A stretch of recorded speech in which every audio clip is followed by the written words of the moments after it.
Divisional commissioner Hyderabad Syed Khalid Haider Shah ने महकमा आबपाशी के अफसरान को हिदायत की है कि वो नहरों की सालाना बंदिश के हवाले से अपना शेड्यूल मुतल्लिका डिप्टी कमिश्नर्स के साथ शेयर करें ताकि पीने के पानी की फराहमी मुतासिर न हो, जबकि वासा हुक्काम सालाना पानी की बंदिश के दौरान पीने के पानी की किल्लत से निमटने के लिए पानी ज़ख़ीरा किए जाने को यकीनी बनाएं। वो आज अपने ऑफिस में पानी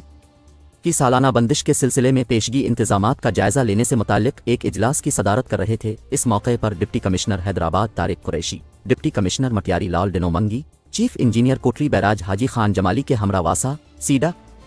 महकमा आबपाशी के इंजीनियर्स और दीगर मुतल्लिका अफसरान ने शिरकत की, जबकि डिवीजन के दीगर डिप्टी कमिश्नर्स वीडियो लिंक के जरिए इजलास में शरीक हुए। कमिश्नर हैदराबाद ने इजलास से खिताब करते हुए कहा कि आबपाशी के निज़ाम को मजबूत बनाने और आखिरी सरों तक पानी की रसाई को यकीनी बनाने के लिए नहरों और रेगुलेटर्स की भल सफाई ज़रूरी है। इजलास को ब्रीफिंग देते हुए chief engineer Kotri barrage Haji Khan Jamali ने कहा कि महकमा आबपाशी निज़ाम आबपाशी में मजीद बेहतरी ला रहा है ताकि काश्तकारों को काश्तकारी से फ़ायदा हो और पीने के पानी की किल्लत दूर हो सके। उन्होंने बताया कि नहरों में अखराज किए जाने वाले सेवरेज को रोकने और इसे बराह रास्त समंदर में खारिज करने के लिए कारो गेविंग्रो डेरेन को बहाल किया जा रहा है। दरी असना तारीखी वाधोवा में ताज़ा पानी की फराहमी के लिए इसकी बहाली पर काम जारी है। इस स्कीम के तहत कंबाइंड चैनल से बाईपास वाधोवा तक वाधोवा को पक्का करना, वाधोवा के दोनों अतराफ मौजूद तजावुजात को हटाकर दोनों अतराफ पक्का रोड तामीर करना शामिल है। उन्होंने बताया कि इस स्कीम के मुकम्मल होने से जामशोर पिल से डायरेक्ट वाधोवा से कनिटंग रोड की सहूलत मुयस्सर होगी और रानी बाग,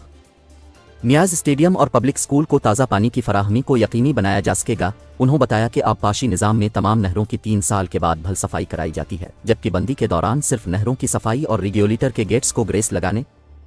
मुरम्मता तब्दीली के काम किए जाते हैं। उन्होंने बताया कि कोटरी बैराज से निकलने वाले नहरों में 25 दिसंबर 2023 से सालाना बंदी का आगाज़ होगा, जो कि 15 से 20 रोज़ तक जारी रहेगा, जिस दौरान मज़कूरा काम किए जाएंगे।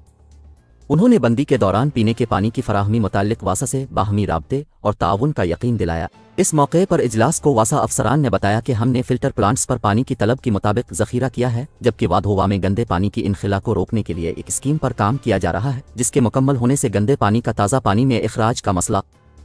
मुस्तक़बिल बुनियादिन पर हल हो जाएगा, जबकि वाधोवा नहर में ताज़ा पानी के बहाव से वासा और आम लोगों को भी फ़ायदा होगा।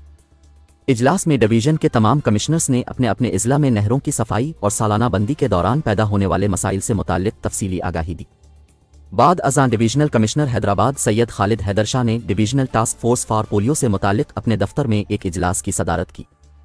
इजलास में गुज़िश्ता इंसदाद पोलियो की चलाई गई मुहिम की कवरेज और कारकर्दगी का जायजा लिया गया। इजलास से खिताब करते हुए कमिश्नर हैदराबाद ने कहा कि ज़िले में माहौलियात सैंपल मुस्बत आने के बाद महकमा सेहत और पोलियो टीमों को मज़ीद मुअस्सर बनाने के लिए इक़दामात उठाने की अशद ज़रूरत है।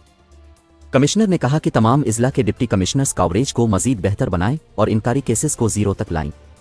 इजलास को ब्रीफिंग देते हुए डॉक्टर जमशेद खानज़ादा ने हैदराबाद डिवीजन के मजमूई सूरत हाल मुताल्लिक तफसीली आगाही दी। इजलास में महकमा सेहत के अफसरान समेत तमाम डिप्टी कमिश्नर्स ने वीडियो लिंक जरिए शिरकत की।